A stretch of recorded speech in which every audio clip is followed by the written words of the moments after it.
Welcome.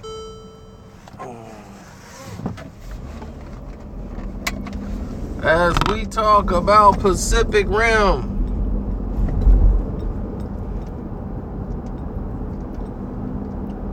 Uprising. This is the live movie review.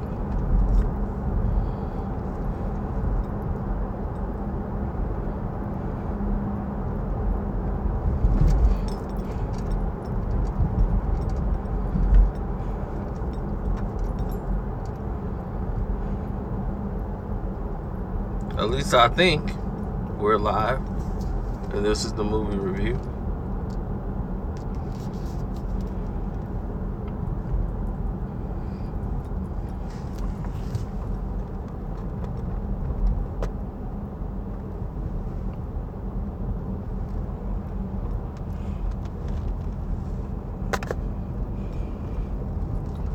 I thought we did that beef already.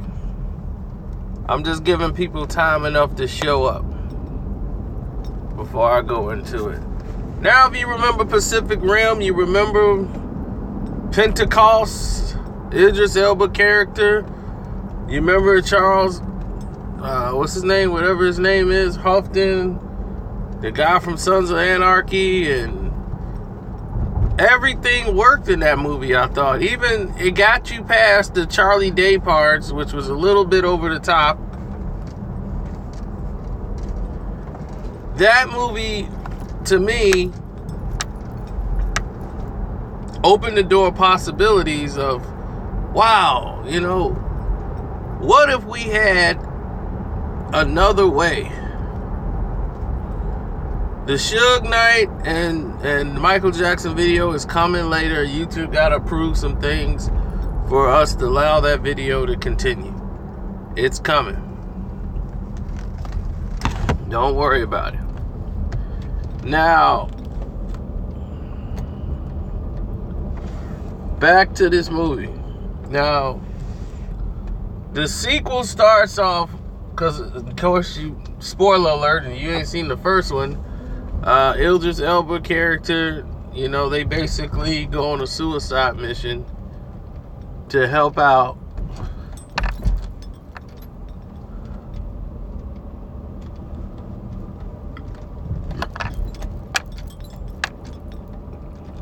they basically help out the other Jaeger and actually detonate themselves to close the breach.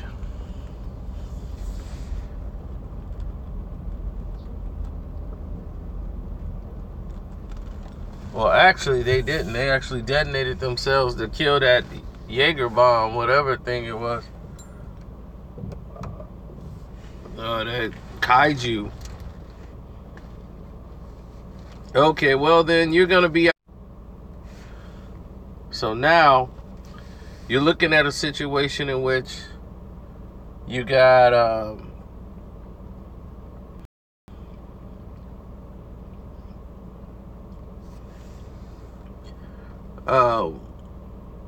the big bad. Now you got John Boyega, his character. He's the son of Idris Elba. He's pretty much, don't like his dad. His dad's gone, and he had potential to be a great pilot, and just like his father, but he didn't want to live up to his father's stature. He's just living in the remains of what happened after the fallout. He's living the party life, and he was in shape for this film. Like, I've never seen John Boyega in this type of shape. Like, in the Star Wars movie, he's kind of a little on the heavy set side. A little fat kid. He had that going for him.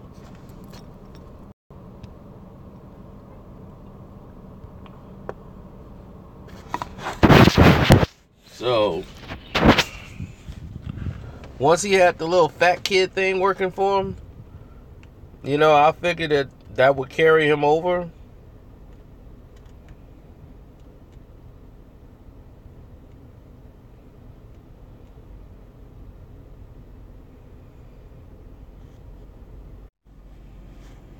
Okay, maybe that can come in now. It can come in a little better now. So as this movie starts off, it starts off as a son trying to prove himself and discover himself.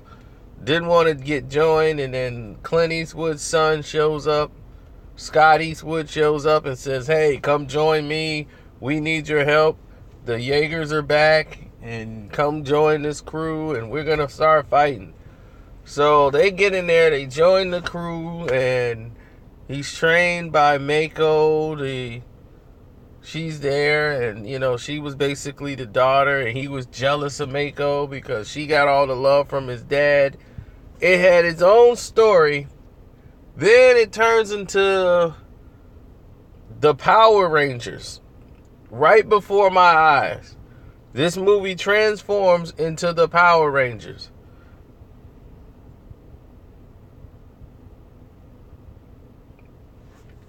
I sat back and said, oh my God, oh my God, oh my God.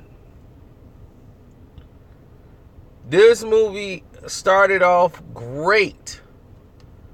But then you stop and you say, wow, well, they were going in one direction. Then they went to a direction that went more towards Scott Eastwood and less about John Boyega. And I'm like, wait a minute. This movie was supposed to be him. He's the star. They're featuring him. Scott Eastwood, the only successful movie he's really been in was The Fast and the Furious. And it wasn't successful because of him. It's like, how many times are they going to keep trying to shove Scott Eastwood down our throat? We know Clint Eastwood is his daddy. Okay, that's the only reason he's in these films. Because he went to school, couldn't get a job doing nothing. He was a rich, spoiled kid. Nothing else is working for him. Forget it. Let's stick him in a movie. So he can make some money off my daddy's. On the trailer. Why am I seeing all this sappiness? And then all these silly Disney jokes. The jokes are terrible. And they got Charlie Day in there who's screaming and hollering, him and this scientist. Who in the world said they didn't like them out of the movie? They were the most ridiculous part of part one.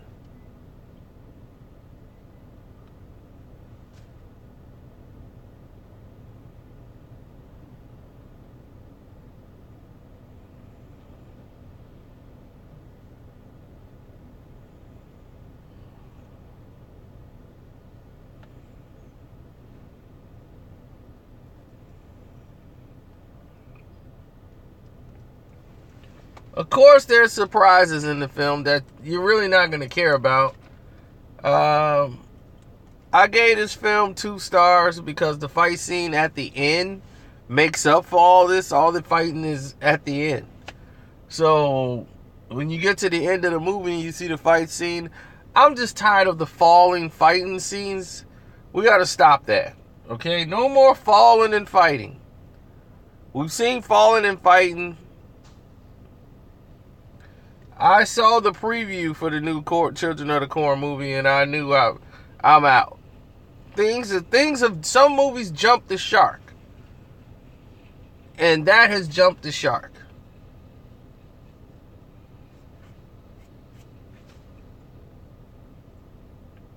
I have a movie I written. Yes, only 2 stars. That's it. This film gets no more than 2 stars. I have a film I written. Well. Let's stop. Still writing. It's got a premise.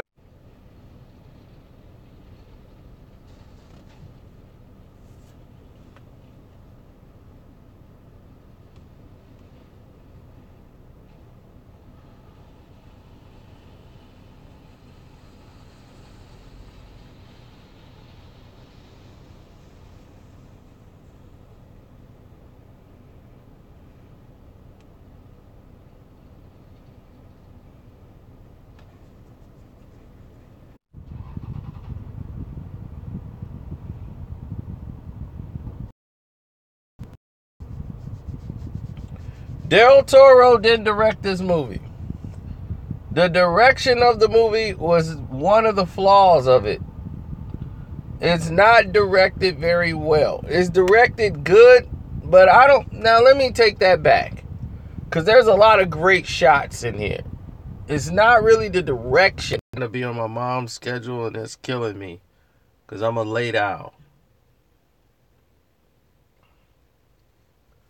So right now, this is like me staying up late.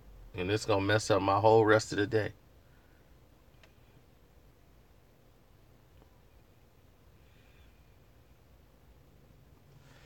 Yeah, I think it's the makers of Pacific Rim. They're a bit upset that I'm talking about the movie, but they don't like what I'm saying. They're probably on this live stream and didn't want it to go out. Because like I told you, there's a lot of headache with me and my prediction of films. So, bottom line is like the first movie, it had action in the beginning, there was some in the middle, and then the end. This movie, all the action's at the end, which makes no sense. And that's where people really feel it, because you have incomplete storyline. The storyline is so all over the place till you notice it, because you have no action to mask it. So with that being the case, you're stuck in a situation where you just want this to be over with. And the end is good. And you can say, all right, it's a decent movie, but if it wasn't for the ending of the movie, I mean, really, you wouldn't even be satisfied. This is something I'm going to watch once and probably will watch one more time. Wow, we are back.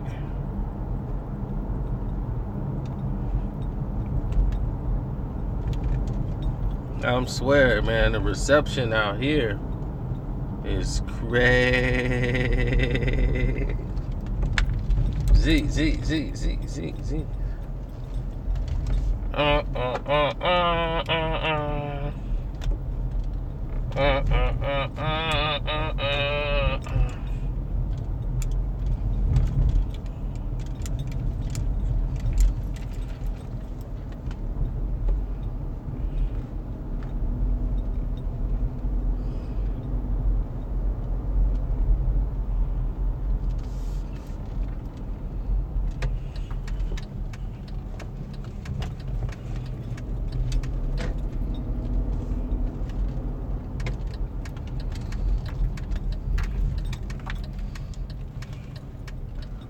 So I'm gonna wrap this up pretty quick.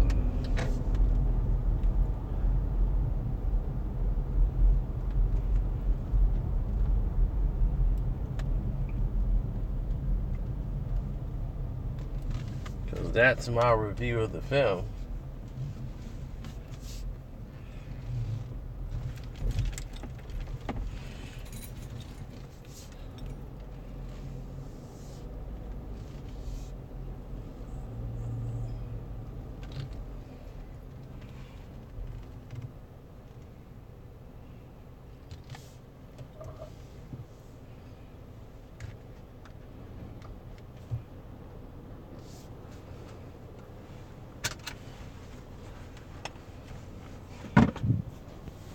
I seem to always be live in a car for some reason. But yeah, that's the movie, man. It's like they put all the action at the end, so you're forced to deal with this storyline that's all over the place. And when you gotta adjust to the storyline switching as much as it did, it's like, okay, it switched about 2-3 different times. You're not very interested in watching a third. You're just ready and begging for it to be over. And that's not how you're supposed to feel coming out of a movie like this. And it's more the storyline than it is anything else. It turned into the Power Rangers right before my eyes. I'm like, what is going on here? What happened to the storyline that was in the beginning that we were supposed to get? And it's like we did that for 5-10 minutes, then we switched, and now we on this Power Ranger mission. Makes no sense whatsoever. None. So I'm sorry about all the lives dropping and all that. Certain areas around here is just no reception, and that's just the way it is.